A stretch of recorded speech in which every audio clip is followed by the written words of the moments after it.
What's up, brand business owner? Welcome to this week's Authentic Selling TV. You are in the right place. If you are ready to learn how to get paid to do the work you love to do, it's just that simple.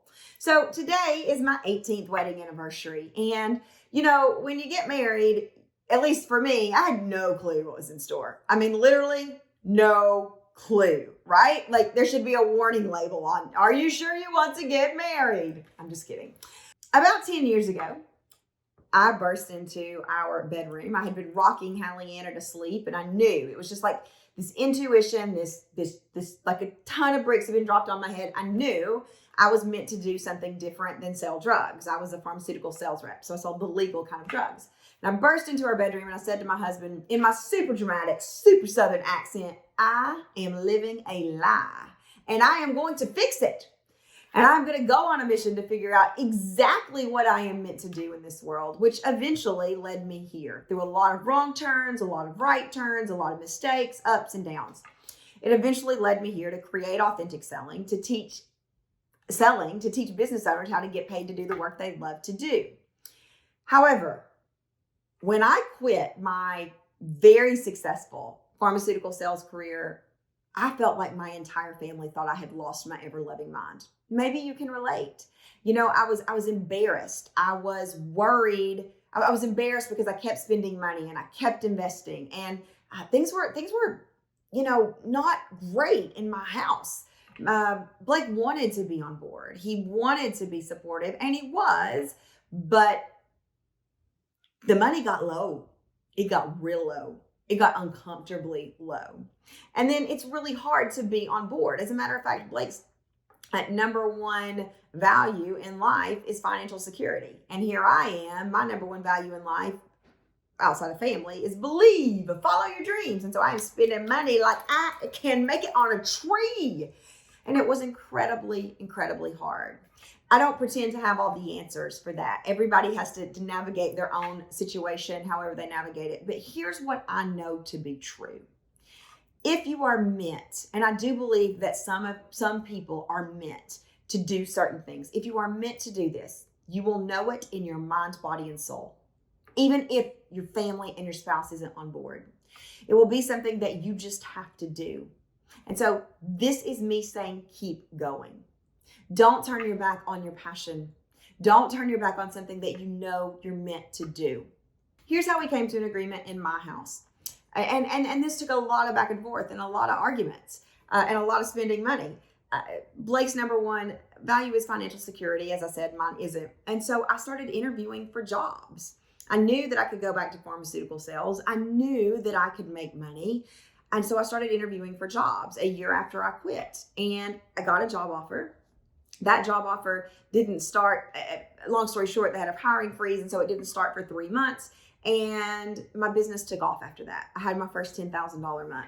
No, I'm not saying that's exactly what's going to happen for you, but that created peace in my home because my husband knew I was going to go back to work because I refused to give up on my dream. So we made this agreement that I'll go back to work, I'll bring in a salary, but I created work hours on the weekend. I was going to work on the weekend. I was going to get up early because I knew in my heart of hearts, in my soul, in every fiber of my being, I was meant to do this. So we found a compromise. Now, in hindsight, I would say that my husband says he's so glad that I didn't listen to him because of the opportunities that this business has afforded us to have as a family. So if that's you, if you're sitting here today and you don't have anyone who believes in you, I believe in you. If you're sitting here today and your family, your spouse, your partner thinks you're crazy because you're spending the money, because you're investing in yourself, and you're wondering, should you keep going? If you feel it in your heart, in your soul, keep going. And if it's to the place where you have to come to a compromise, and I'm strong-headed, I'm stubborn, that's the word I'm looking for. So it took me a year, right? I spent a lot of money in a year. But if you're to the place when you have to compromise, don't compromise on the dream. Don't compromise on the investment. Figure out how you can pay for what you need to make this business work. Whether that's working part-time as a VA, whether that's going back to a corporate job and carving out work hours on the weekend, whatever it takes. Don't give up. I remember one weekend we were eating dinner. We used to go to the same restaurant every year before Thanksgiving. My husband and I, my parents or his parents would keep Halliana.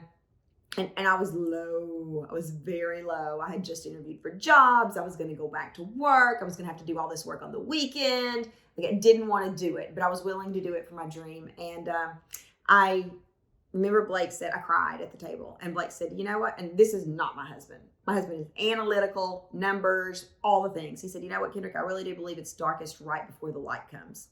And he was right. I mean, a few months later, again, I hit my first $10,000 month in business. And we haven't been below that since. So the point is, no matter how low you feel, no matter where you are, keep going, get back up.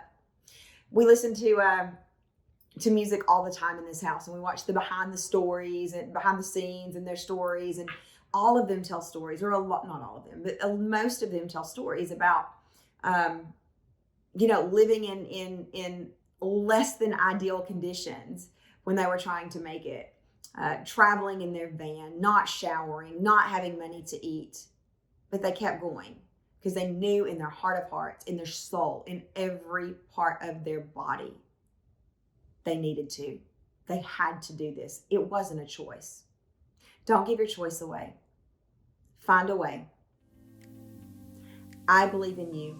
I believe the world needs what you have to offer so dang much. And I believe in your business. See you next week.